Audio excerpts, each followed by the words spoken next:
La doctora Teresita Borello, abogada, y el doctor Carranza van a hablar sobre la aproximación a los derechos humanos en el adulto mayor.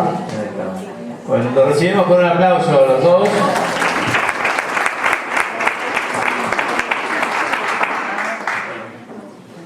Para explicar un poquito la dinámica, el doctor tiene un PowerPoint, la doctora va a hacer su presentación oral. La idea es tener un tiempo concreto, digamos, de exposición y después compartir un poco algunas vivencias que ustedes quieran compartir y que ellos nos puedan compartir también. Bueno, voy a tratar de hacer una presentación bastante breve, así podemos discutir qué es lo más rico. Los derechos humanos son derechos inherentes a todas las personas, sin distinción alguna de las características que tenga esta persona. Son interrelacionados, interdependientes e indivisibles. Los derechos humanos hay que entenderlos como universales. Habitualmente están contemplados en leyes nacionales e internacionales, y estas leyes son las que garantizan estos derechos, y los estados son los que tienen la obligación de resguardarlos, ¿no? Las obligaciones que tienen los estados están basadas en tomar medidas determinadas o también de no actuar en ciertas formas con objetivos claros, que son promover y proteger los derechos humanos y las libertades fundamentales de personas o de grupos. Se protege a los derechos humanos de las personas mayores porque existen grupos, poblaciones o colectivos que tienen dimensiones y aspectos específicos, justamente para erradicar cualquier tipo de discriminación y garantizar estos derechos y estas libertades. La siguiente. La ley, bueno, yo no soy abogado, pido perdón por meterme en la parte de derecho, pero la ley 27.360 es muy importante que todos la conozcamos. La ley argentina que ha ratificado la Convención Interamericana sobre Protección de los Derechos Humanos de las Personas Mayores. Fue aprobada hace muy poquito, el 9 de mayo del 2017, por el Congreso Nacional Argentino, y tuvo con 208 votos afirmativos y 4 abstenciones. Esta convención de los estados, de la Organización de Estados Americanos, fue firmado por Argentina, Bolivia, Brasil, Chile, Costa Rica y Uruguay, y ratificado por Uruguay, Chile, Costa Rica y Argentina. El objeto de la convención es promover, proteger y asegurar el reconocimiento y el pleno goce y ejercicio en condiciones de igualdad de los derechos humanos y libertades fundamentales de la persona mayor, a fin de contribuir la plena inclusión, la integración y la participación en la sociedad. Es decir, ver al grupo de personas mayores como un grupo que tiene que tener los mismos derechos y libertades que cualquier otra persona. Hay algunas definiciones que hace esta convención. Dice que es una persona mayor, esa de 60 años o más. Esto es porque en algunos países de Latinoamérica el punto de corte es 60 años, otro es 65, pero nunca más de 65. Vejez lo define como construcción social de la última etapa del curso de la vida. Discriminación por edad de la vejez es cualquier distinción o exclusión basada en la edad que tenga como objetivo o efecto anular o restringir este reconocimiento o el goce o el ejercicio de la igualdad de condiciones de los derechos humanos y las libertades. También define el envejecimiento activo y saludable como proceso por el cual se optimizan las oportunidades de bienestar físico, mental, social, de participar en actividades sociales, económicas, culturales, espirituales y cívicas, y de contar con la protección, seguridad y atención con el objetivo de ampliar la esperanza de vida saludable. El concepto de envejecimiento activo y saludable se aplica tanto a individuos como a grupos de población. Pueden leer cada uno de los puntos de la convención. Lo que es muy importante es que ustedes sepan que existe, primero, cuáles son los principios. La siguiente.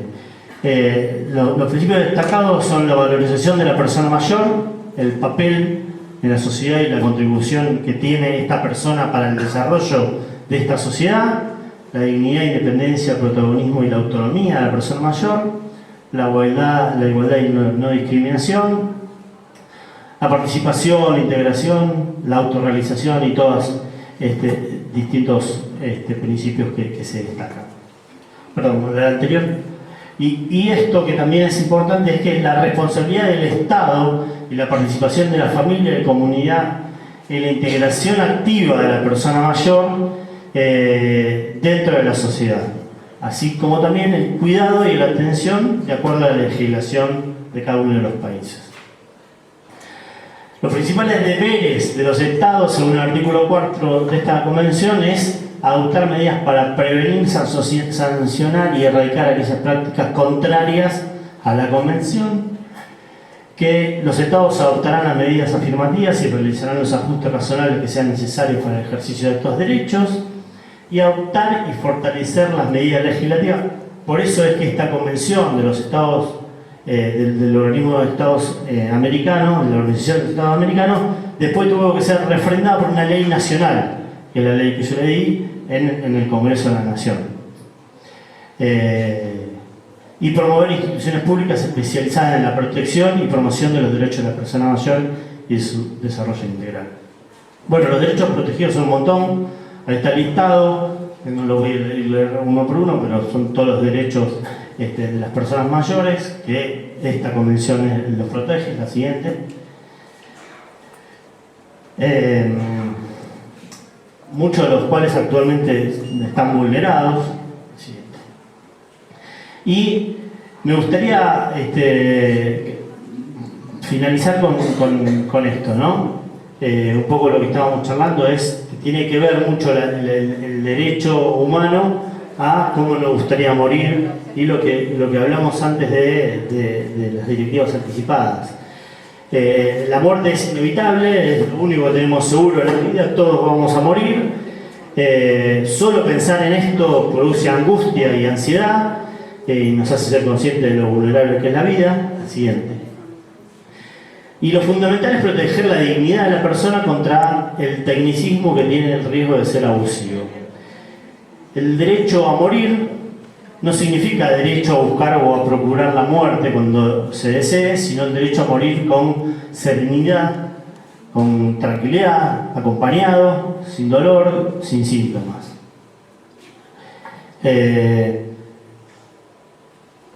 La siguiente. Bueno, esto es la visión de una persona en su totalidad, es el enfoque de los cuidados paliativos. La siguiente. Siempre hay algo por hacer. Recién lo decía el doctor Carranza, la muerte es una etapa de la vida, es la última etapa de la vida y hay que tomarla como tal. Tiene un protagonista que es el paciente, que no está solo, habitualmente es una unidad de paciente-familia y hay que tratar de tener un trabajo multidisciplinar y que el mensaje es siempre hay algo por hacer. Estos son los objetivos del cuidado del final de la vida: respetar los valores, preferencias y elecciones del paciente, que es un poco lo que comentaba antes. No se busca la curación en la etapa de fase paliativa, pero los esfuerzos se dirigen a lograr que la persona pueda vivir en condiciones cercanas a lo normal, sin molestias, en el mayor tiempo posible. Bueno, esta es la definición que a veces es tan discutida y tan solapada de lo que es un enfermo terminal. Siguiente. Y quería pararme en esto porque en los adultos mayores, si bien hay enfermedad oncológica y enfermedad oncológica avanzada y terminal, hay muchas patologías que llevan a estados de enfermedades terminales y que hay que entenderlas como tal y brindarles cuidados paliativos. Hay enfermedades cerebrovasculares, neumopatías crónicas, cardiopatía, inmovilismo irreversible, etcétera, que conjuntamente con las enfermedades neurológicas degenerativas, que pueden estar en un estado de terminalidad. Y cuando uno atiende pacientes terminales, hay que pensar en la contención. Y la contención aumenta cuando hay mayor humanidad, aumenta cuando hay mayor capacidad técnica, cuando uno tiene conocimiento profesional de cómo se debe atender, cuando se adaptan los cuidados, cuando se previenen los problemas, cuando se identifican situaciones familiares y cuando hay unidad y coherencia en el equipo.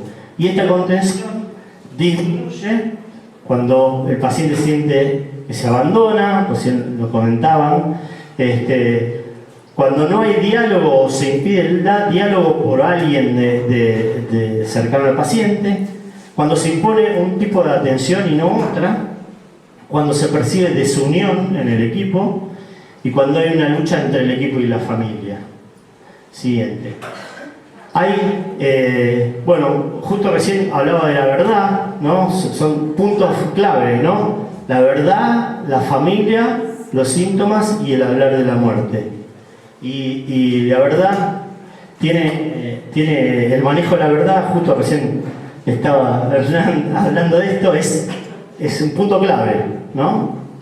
La verdad es la verdad, no hay que ni manipularla, ni decir verdad a medias. A veces hay que saber qué verdad quiere saber el paciente o la familia, o preguntar para qué quiero saber la verdad o decir la verdad, trabajar en equipo. Recién hablaban de lo que podía hacer una psicooncóloga con el paciente, con la familia. Yo le quiero decir que hay un trabajo de las psicólogas que es muy importante con el equipo tratante. Cuando uno tiene un equipo interdisciplinario es muy útil la función de la psicóloga con manejo de expectativas y de sobrecarga en los profesionales. Y todas estas son preguntas que hay que saber contestar para poder manejar la verdad. El manejo más importante de la verdad es usar el oído. Lo siguiente. Escuchar, no mentir, tener una comunicación honesta, tener técnica de comunicación, recién hacía referencia a la licenciada del manejo de las técnicas comunicacionales. Siguiente. Bueno, y para finalizar, nuestra obligación, una frase del Dr. Landa, nuestra obligación ética es informar al paciente de cuánto verdadera y razonablemente manifieste que desea conocer acerca de sí y de su posible suerte. Y esta comunicación tiene que ser personalizada, prudente y afectuosa. Gracias.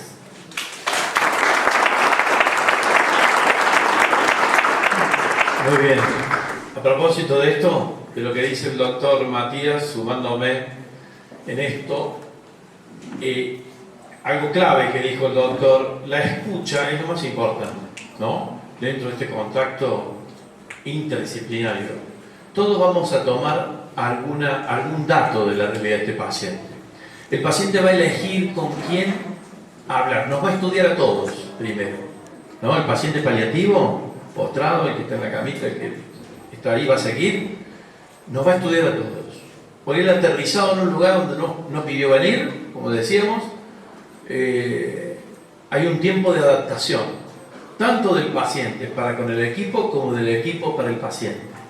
En ese tiempo, el equipo de salud debe saber que tiene que escuchar, estar muy atento, porque el paciente va a elegir uno o dos para comunicarse de manera más particular, ¿sí? Con quien más sienta confort, comodidad y seguridad y pueda hablar cosas. Puede ser cualquiera, no necesariamente el médico. Puede ser el enfermero, puede ser... Fíjense, por ejemplo, cuando el paciente ve que el enfermero entra a la habitación y no le gustaba la cara del enfermero, pero después de 3, 4, 5 veces que entró el mismo enfermero, sabe que lo higienizan, que lo dejan en mejor confort, etcétera, etcétera, ya empieza a vincularse de otra manera con ese paciente, con ese enfermero, perdón, que no le gustaba la cara, ¿sí? Entonces se vincula de otro modo. Por eso es muy importante que estemos atentos y no subestimemos ningún contacto ni ninguna frase, porque a veces debajo de la frase que parece descolgada, para mí, en el contexto interdisciplinario encuentra sentido. ¿Se entiende? Entonces, esto es muy importante, ¿eh? No menospreciar ni subestimar ninguna frase que pueda llegar a decir, por ejemplo, estoy cansado de vivir. No, bueno, quizás me lo dijo porque justo estaba cansado. No, porque quizás no se lo dijo a nadie, pero te lo dijo a vos. Entonces uno la debe comunicar, ¿me explico? Y la debe informar en la historia clínica, la debe escribir. La historia clínica paliativa, o de pacientes paliativos, tiene una cualidad particular mucho más amplia que la historia clínica estándar, que la que nosotros conocemos en clínica médica, donde es más observacional de lo que vemos sintomatológicamente o de la clínica, de lo que se expresa. ¿Sí? Entonces, hay otros aspectos que van a aflorar y es importante que estos estén, que nosotros le tomemos. ¿Por qué? Porque dependen de estos factores muchas veces que el paciente termine bien su historia, termine bien su vida. ¿Se entiende? Posiblemente sea la manera en que puede comunicarse. Y el doctor dijo algo importante, decía, bueno, dijo, nunca mentir, siempre escuchar. Y por ahí el paciente puede ser que entró la nutricionista y le dijo, a ver, dígame usted, porque el doctor no me dice nada, la enfermera no me dice nada, dígame usted, ¿qué tengo yo? Y uno dice, a mí me lo tenés que preguntar. O sea, yo no soy quien tiene que hablar posiblemente de tu diagnóstico, pero sí quien puedo escuchar qué es lo que vos querés saber. ¿Sí? Y ahí está esto de la verdad. Hay una verdad que es tolerable para el paciente. No decir la verdad no es como tantas veces nosotros, todos, nos reprochamos a veces como equipo de salud haber sido agresivos en una comunicación con un paciente. Y nos lo decimos entre todos. ¿Cómo puede decir que el doctor o quien sea le dijo, vos tenés, mira, Martita, vos tenés cáncer y dejate de hacer tantas preguntas, vos tenés un tumor, de esto te vas a morir y acá y allá. Basta porque ya tengo pocos minutos para la consulta, faltó la frase. ¿Sí? Entonces, la verdad tiene que ser una verdad tolerable. Primero de escucha, porque ahí uno se entera de qué quiere saber el otro. Porque no está en mi derecho a hacerle saber lo que el otro no quiere saber. ¿Se entiende? Sino ayudarle a encontrarse con aquello que está buscando. Bueno, nada más. Doctora Borello, gracias. Gracias por estar. Y la recibimos con otro aplauso a la doctora Borello. Un gusto. Yo siempre prefiero estar sentada, pero como no varía mucho en realidad la altura de sentada y parada, mi elección es más cómodo, pero bueno, hoy como estuve sentada un ratito al fondo y me daba cuenta que no se veía, digo, bueno, algo se va a ver y como no traigo PowerPoint, no acostumbro a hacer presentaciones con PowerPoint, bueno, les pido paciencia porque me van a tener que ver a mí, ¿no? Bueno, escuchando un poquito una parte de la disertación del doctor, me resonaba esto cuando él decía, bueno, el concepto de fragilidad, ¿no? Todos entendemos muchos conceptos de ciertos términos o frases, los entendemos de maduro, sin mayor explicación, como el de fragilidad, y yo pensaba, bueno, en el concepto de derecho, ¿no? El concepto de derecho, no quiero entrar mucho en parte técnica, pero sí algunas aclaraciones y precisiones para que se entienda por qué tienen radical importancia los derechos humanos. Bueno, cuando arranqué la facultad tenía 17 años, entonces yo lo primero que quería saber era una definición de derecho. O sea, ya quería quedarme tranquila y contar con una definición exacta que abarcara todo lo que implica el derecho. Y lo primero que me dijeron es que, si bien hay una materia que es la filosofía del derecho que trata de darle un significado a no existe una definición de derecho. O sea, yo entré a una facultad en donde ni siquiera podía describir lo que estaba estudiando. Pero bueno, dije, debe ser así. Y lo primero que nos decían es, bueno, derecho viene de directum, del latín directum, que quiere decir conforme a la regla. Entonces yo me imaginaba una regla, una línea, directo, bueno, me quedaba conforme con eso. y al mismo tiempo un montón de cuestiones filosóficas, de estudios de juristas, de teóricos, de abogados, que como siempre discutimos entre nosotros, cada uno con su versión, y a pesar de esta diversidad se llega a un concepto de derecho que básicamente sería el conjunto de normas y principios, que están asociados a una idea de justicia y de orden, y tienden a regular las relaciones humanas, ¿no? Otro concepto de derecho es cuando nosotros decimos yo tengo derecho a. Bueno, en ese sentido, derecho es la atribución que tengo gracias a que hay un ordenamiento jurídico que me garantiza tener esa situación, y en caso de ver vulnerado ese derecho, esa atribución, distintas medidas para lograr conseguir ese derecho o restablecer. Entonces ahí entra en juego el Estado, ¿no? En el poder legislativo para dictar las normas, las leyes, y en el poder judicial, en el caso en que veamos vulnerados nuestros derechos, hacerlos efectivos estando presente el Estado. Bueno, así como ha ido avanzando, ha ido evolucionando las sociedades, los gobiernos, los estados, el derecho ha ido acompañando a esa evolución, ¿verdad? Entonces, ya a partir del siglo XVIII, cuando se va desterrando lo que es el colonialismo y los estados van tomando más fuerza y se van fortaleciendo en sus legislaciones, se van avanzando también en esto de ir reconociendo derechos, y a la par de reconocer derechos, establecer obligaciones para que el Estado se haga cargo de que esos derechos sean vivos, que no sean letra muerta. Concretamente en Argentina, desde 1853 se sanciona la Constitución Nacional con derechos fundamentales, porque nuestro sistema, la Constitución Nacional, es la norma fundante, la norma fundamental, a partir de la cual el resto de leyes, normativas, etcétera, deben estar acorde a ella. Y lo que se plasma principalmente en ese momento, nos ubiquemos la época, es desterrar la situación de esclavitud. Entonces tiene mucha fuerza lo que es el derecho a la libertad de las personas, y que quede expresamente plasmado que todos nacemos iguales y libres ante la ley. Esa es la mayor fuerza, digamos, que tiene en ese momento histórico.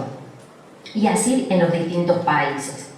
Pero ¿qué ocurrió? Más allá de que habían legislaciones, ya cada país tenía su legislación más madura, con las guerras mundiales, principalmente la Segunda Guerra Mundial, se advirtieron abusos, por un ejemplo concreto, en estados totalitarios y situaciones totalitarias como el nazismo, en que se le quitaba la dignidad de persona al judío y se consideraba que un alemán, por raza, era superior. Y esta superioridad le daba derecho a aniquilar al otro. Entonces, esta cuestión puntual, acompañado por supuesto de otras cuestiones culturales, históricas, pero esta cuestión puntual lleva a los estados a tomar conciencia de que no bastaba solamente legislación interna, sino que hacía falta tratados y acuerdos internacionales que fueran aprobados y ratificados por todos los estados, que establecieran derechos fundamentales inviolables. Entonces ahí, 3 años después, 1948, las Naciones Unidas dictan la Declaración Universal de Derechos Humanos. Estos derechos humanos, como nos comentaba el doctor y han visto ustedes en la pantalla, son derechos fundamentales que lo que tratan de hacer es proteger la vida y la dignidad de la persona como tal, independientemente de cualquier circunstancia, independientemente de su edad, de su pensamiento, de su religión, de sus condiciones físicas, de sus aptitudes. Basta con ser humano para gozar del derecho a la vida y la dignidad. Eso como punto base. Luego de eso, año 1948, se avanza un poco más. En 1959 se especifican derechos humanos para los niños. Está la Declaración de los Derechos del Niño, que si bien se repiten muchos derechos, se hacen más específicos en la etapa de la niñez. Y así se siguió, digamos, evolucionando con distintos tratados internacionales. En Argentina, puntualmente, en el año 1994, se reforma la Constitución y se establece que los tratados internacionales, que la Argentina adhiera a ellos, empiezan a formar parte de la misma Constitución a igual grado de importancia. O sea, tenemos la Constitución Nacional y los tratados internacionales como normas fundamentales. Entonces, por eso es la importancia que los derechos humanos, la Declaración de Derechos Humanos, la Declaración de los Derechos del Niño, forman parte de nuestra Constitución en igual grado de importancia. Luego de eso, ahí hablamos año 1994, sigue evolucionando la legislación interna de cada país, de la legislación internacional, y finalmente en el año 2015, como mencionaba el doctor, se dictan los derechos humanos del adulto mayor. En este mismo sentido, Argentina adhiere a ese pacto y en el año 2017, como mencionaba el doctor, por medio de una ley, forma parte de todo nuestro plexo normativo. O sea, ya no tenemos más excusa. Desde el 2017 tenemos derechos ampliamente reconocidos para los niños y para los adultos. O sea, las dos etapas de la vida, la de iniciación y la del fin de la vida, si lo podemos llamar así. Ocurre a nivel de nuestro país, ¿no? Ya desde el año 2012 también teníamos, se sanciona la ley de muerte digna, que se llama, que es aquella que establece básicamente los derechos del paciente. ¿En qué sentido?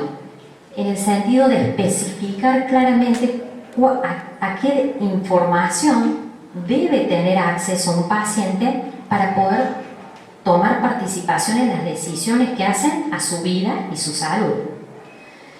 Entonces, en ese sentido, empieza a jugar lo que es el consentimiento informado, especificar lo que contiene y el alcance, el sentido de una historia clínica. Se empieza claramente a diferenciar lo que es la muerte digna de lo que es la eutanasia. En ese sentido, específicamente un acto que esté directamente relacionado con la eutanasia es aquel que en forma de acción o de omisión acelera el proceso natural de la muerte, ¿sí? Entonces yo recién cuando mencionaba, ¿no?, los derechos del niño, los derechos del adulto mayor, bueno, ahora los derechos de los pacientes, yo reflexionaba sobre la ley de parto humanizado, que es mucho anterior a estas que les estoy nombrando ahora, ¿no? Entonces la ley de parto humanizado, que es de, si no me equivoco, el 2006, lo que establece es justamente respetar el momento natural del nacimiento de un bebé y respetar los tiempos naturales de la madre. Entonces, tomando esta lógica, la ley de muerte digna lo que hace es establecer en la etapa opuesta de la vida un tiempo respetado, ¿no? Ni adelantar la muerte mediante la eutanasia, ni extender innecesariamente la vida, porque eso también sería no respetar un ciclo biológico natural. Entonces, en este sentido, más allá de la explicación legal,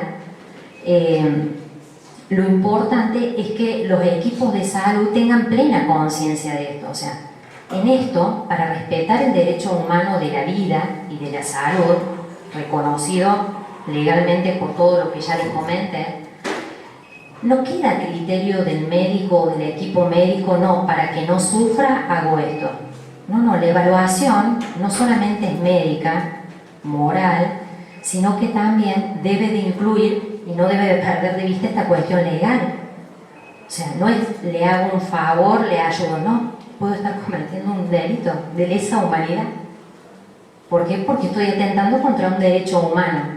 Entonces, hay una fina y gruesa línea, como yo le llamo, en que así como el médico, el obstetra, el ginecólogo debe de ser astuto para no practicar una cesárea porque sí, más allá que el resultado sea el mismo, el nacimiento de un bebé, tiene que tener esa capacidad de detectar cuál es el momento natural, de saber distinguir, bueno, esto es beneficioso para la madre, para el niño. En ese mismo sentido y en paralelo debe de ocurrir al final de la vida. Y teniendo en cuenta que al final de la vida no solamente interviene un profesional, como sería un gineco-obstetra, con el equipo de enfermeros, sino que al final de la vida, cuando tenemos alcance a los cuidados paliativos en enfermos terminales o en situaciones crónicas, todo el equipo de salud que acompaña al paciente y a la familia debe tener una plena conciencia de esto y saber discernir cuáles son los tiempos naturales de una muerte digna. Eso es fundamental. Entonces, como en todo, como en todas las profesiones, no todos los abogados somos malos, no todos los médicos son buenos. Entonces, cada uno, llegado a una determinada situación, tiene que poner y hacer valer cuestiones morales para respetar sí lo que es el derecho, pero al mismo tiempo para respetar en sí la dignidad del otro. No es solo mi criterio, es respetar la dignidad y la autonomía de la voluntad del otro, si es que la pudo manifestar, o si no, deducirla de cuestiones lógicas que se dan y se hablan en un equipo médico. Eso sería, ¿no? Básicamente, yo los invitaría que, bueno, que pudieran tomar fotos y, bueno, si no, los que puedan googlear lo que es la Declaración Universal de los Derechos Humanos y principalmente los derechos del adulto mayor, que puedan leerlo. Realmente es muy rico. Sabemos que no basta solamente con que esté escrito, pero es un paso importante, nos obliga a tomar conciencia y nos obliga a actuar en consecuencia. Y ahí nos vamos a dar cuenta también que como sociedad estamos muy lejos todavía, ¿no?, de garantizar la dignidad de todos, pero cada uno desde su lugar tiene la posibilidad de hacer la diferencia, ¿no? Principalmente, bueno, había armado, digamos, otra cuestión más técnica para explicarles. Voy a acudir a mi machete. A mí me llamaba la atención porque me pasa, lógicamente, que uno piensa que se va a acordar de todo lo que ha estudiado, y me pasa que cuando tengo que hacer alguna presentación y vuelvo a leer el material o las mismas leyes que ya he leído un montón de veces, siempre me encuentro con sorpresas, ¿no? Entonces, leyendo el artículo 6 de los derechos humanos del adulto mayor y el artículo 19, los dos hacen referencia al derecho a la vida y a la salud. En los dos veía que se remarca la importancia de fortalecer las capacidades de los trabajadores de los servicios de salud. O sea, todo el personal que acompaña a un paciente por derecho humano tiene derecho a que se fortalezcan sus capacidades.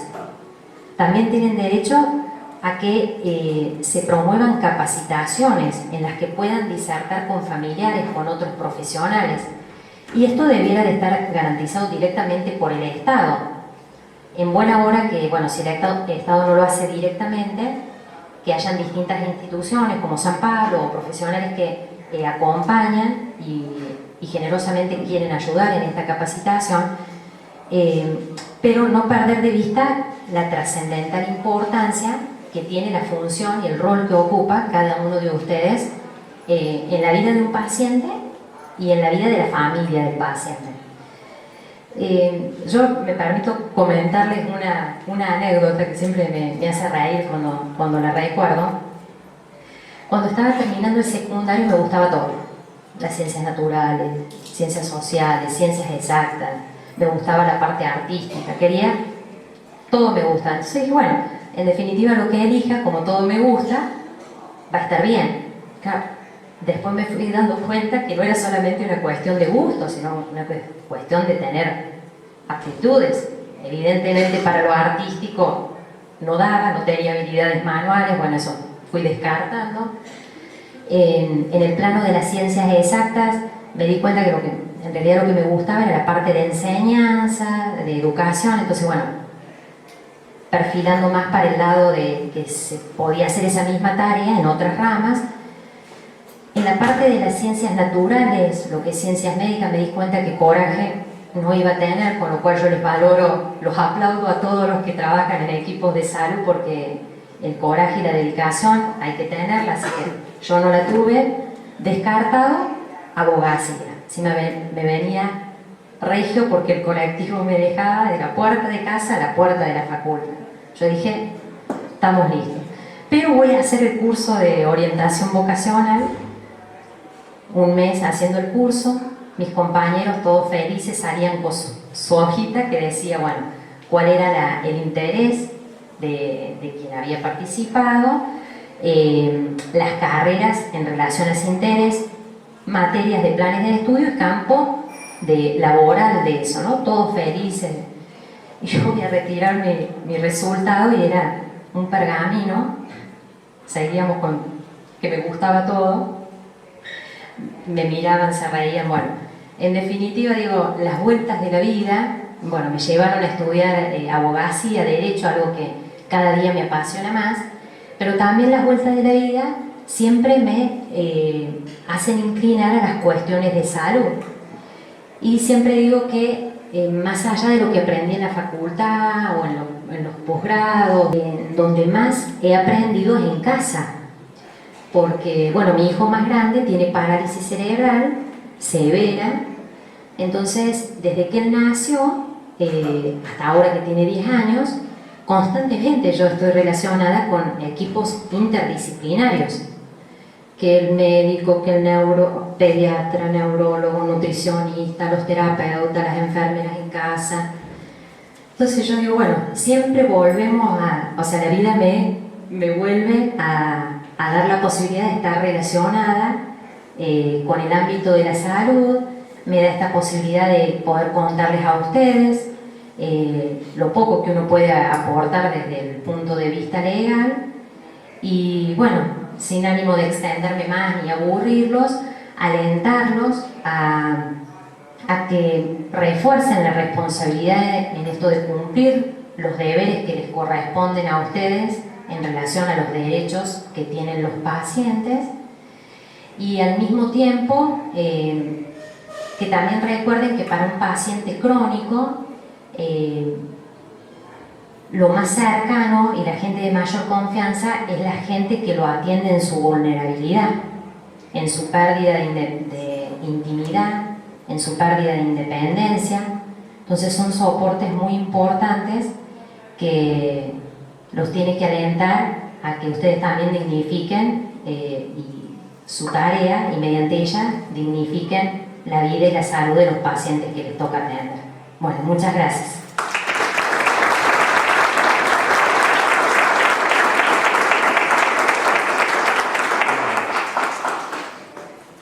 Muy bien. Lo saludamos al doctor, sí, con un aplauso porque va a perder el avión, si no... Muchísimas gracias por permitirme participar. Gracias, doctor. Buen vuelo. Muy bien. Ojalá todos termináramos la jornada con un vuelo. No importa si es Buenos Aires, ¿no es cierto? Vamos y cenamos allá. Volvemos mañana pasado. Bueno, gracias primero, además, doctora Borello, por tu palabra, por tu enseñanza, por tu testimonio. Y algo muy importante también esto, ¿no? De reflexionar acerca en esto del derecho del otro, cómo estamos a veces en la línea de extremo frente a la realidad de crisis, ¿no? A mí esta paciente la cual yo le compartía hace un rato, esta señora que nos decía, no doctor, yo no quiero que me hagan nada, yo no quería tener dolor nada más, ¿no? Entonces, ¿cómo es esto de buscar un punto de equilibrio donde uno tiene que pensar si no hay una intención hasta casi suicida, cuando dice no me haga nada, no me dé nada, no me dé suelo, no me ponga nada, ¿no? Entonces, no quiere sufrir, no es que quiera morir, no quiere sufrir. Como consecuencia de no querer sufrir, está en juego esto, ¿no? Bueno, para arriba. ¿Me explicó? Entonces, poder escuchar y ver cómo hacemos lo que tenemos que hacer sin que necesariamente sea todo lo que el paciente nos pide. Porque por ahí, fíjense ustedes en esto, ¿no? El paciente puede venir, o familias. A veces familias me han pedido a mí, doctor, no da más. Haga algo, doctor. Haga algo, doctor. Está claro lo que me está pidiendo, ¿no? No se anima ni a decirlo del todo, pero me lo está diciendo y me lo está pidiendo. Haga algo, doctor.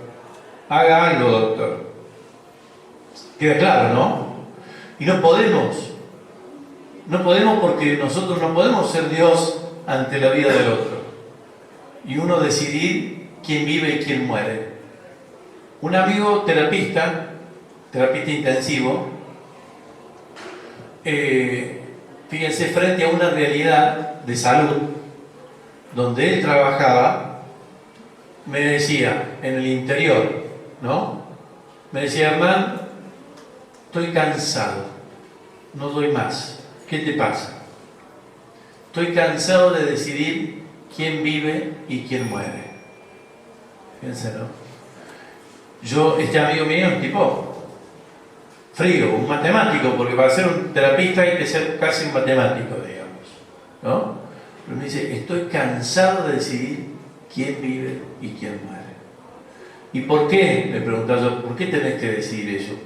Hay situaciones extremas, en donde, por ejemplo, esa terapia en el interior tiene 2, 3 respiradores y los 3 están en uso y llega un paciente con requerimiento de respirador y hay otro que se está muriendo pero no se muere y llega un joven accidentado en su auto y está enfrente o al lado una viejita que está esperando que fallezca, digamos, naturalmente, ¿no? Está sostenida, pero está esperando, digamos, su muerte, ¿no? Frente a esto, ¿qué hago? Me dice. ¿Desconecto a la viejita para que use el respirador este muchacho?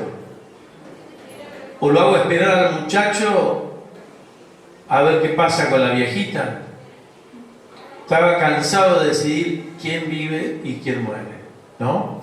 Entonces, frente a esto, nosotros en nuestra realidad tenemos la posibilidad de ir acompañando, sin tener que ponernos en una situación tan dura, en donde sí podemos asistir, sí podemos escuchar, y es nuestro deber incluso, asistir, escuchar, acompañar, compartir, porque ustedes seguramente frente a algunas situaciones puntuales, más de una vez habrán sentido la fatiga de tener que asistir a tal caso, por la presión de la familia, por la presión de la situación del paciente, porque les hacía acordar a tal caso y no les hacía bien, porque a veces tenían una propuesta y no era bien tomada la propuesta y era discutida, ultra discutida y de vuelta, iba y venía. Y cuando la familia decía, no le den nada ya, la familia, no el paciente. ¿Y nosotros qué hacíamos? Si dábamos una propuesta, nos poníamos a la familia en contra, ¿no? Y todo esto, y todo lo que esto implica, desde el punto de vista profesional y desde el punto de vista legal. Porque si la familia viene y dice, yo le dije al nutricionista que no le dé nada más, que no le indique nada más. Y hablé con el médico, y el médico le dijo, bueno, mira, no sé, fíjate vos qué podés hacer, porque el médico tampoco a la presión no sabe qué hacer, digamos, ¿no? Entonces esto es la importancia de poder hablar entre nosotros en las situaciones de crisis, pero no solamente en ellas, ordinariamente, porque ensayar el diálogo es fundamental en el equipo de trabajo. No siempre nos escuchan, no siempre somos oídos, ni oídos nosotros, ¿no? Entonces, poder ensayar esto es muy importante, porque va a preservarnos y va a preservar al otro del error. El margen de error se achica. en el momento que compartimos y ponemos sobre la mesa el problema, ¿no? Hoy entonces, nada más, yo le agradezco mucho, doctora, por su tiempo y todo, por su calidad humana y su disposición a venir. A ustedes enormemente agradecidos, porque han pasado una tarde intensa con nosotros, ¿sí? Porque han dejado su trabajo, como dijimos al comienzo, sus actividades, renunciaron a muchas cosas para estar hoy acá. No somos ciegos para no verlo. Por eso decimos un gracias enorme, enorme, como una casa, como dicen los chicos, ¿sí? Entonces, multipliquemos, ya que estamos en nutrición, el pan, ¿eh? Multipliquemos este pan de comunicarnos, ¿sí? De no callarnos, de poder que el otro también sepa que entre todos vamos a poder más y mejor para todos. Porque la realidad se impone y nos impone una vertiginosidad, una rapidez, que todo tiene que ser ya. Todo es respuesta ya. El director de la clínica, el médico, todos me exigen ya. El paciente, la familia, todos quieren ya. ¿Sí? Y a veces el ya es peligroso. Cuando, exacto, estoy solo, estoy sola, o tengo que, no puedo a veces ni siquiera, Para eso hoy estamos comunicados y profundamente incomunicados. Estamos con 1000 en el WhatsApp, pero no estamos con nadie, ¿no? Entonces esto es muy importante, no perder la oportunidad de generar encuentros y nutrirnos, dice la doctora. ¿Usted cree que yo me tengo que nutrir, doctora? Bueno, a ustedes no les pregunto porque ya sé la respuesta. Bueno, finalmente comentarles que vamos a seguir este año con instancias de capacitación.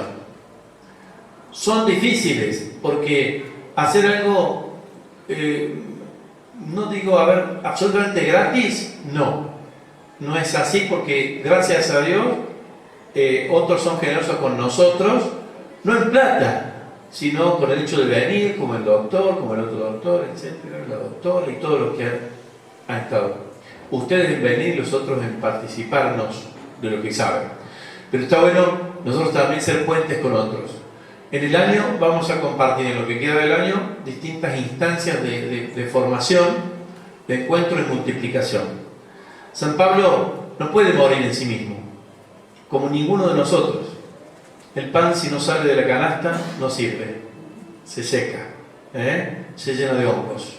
Así que sea una canasta llena de pan para repartir, ¿sí? Para multiplicarlo. Y que no seamos generosos entre nosotros. Esta es la casa de ustedes, se los digo de corazón. No duden en venir, en preguntar, en lo que quieran. Si quieren que vayamos a compartir algún encuentro a otro lado, vamos a otro lado. Estamos dispuestos a abrir los brazos. Necesitamos de alguien que nos reciba. Fíjense, estamos con afectitis, ¿no? Tenemos los brazos abiertos y estamos esperando un abrazo. Entonces, ayudémonos entre todos a encontrarnos para ayudar más a aquellos que menos pueden hoy, ¿sí?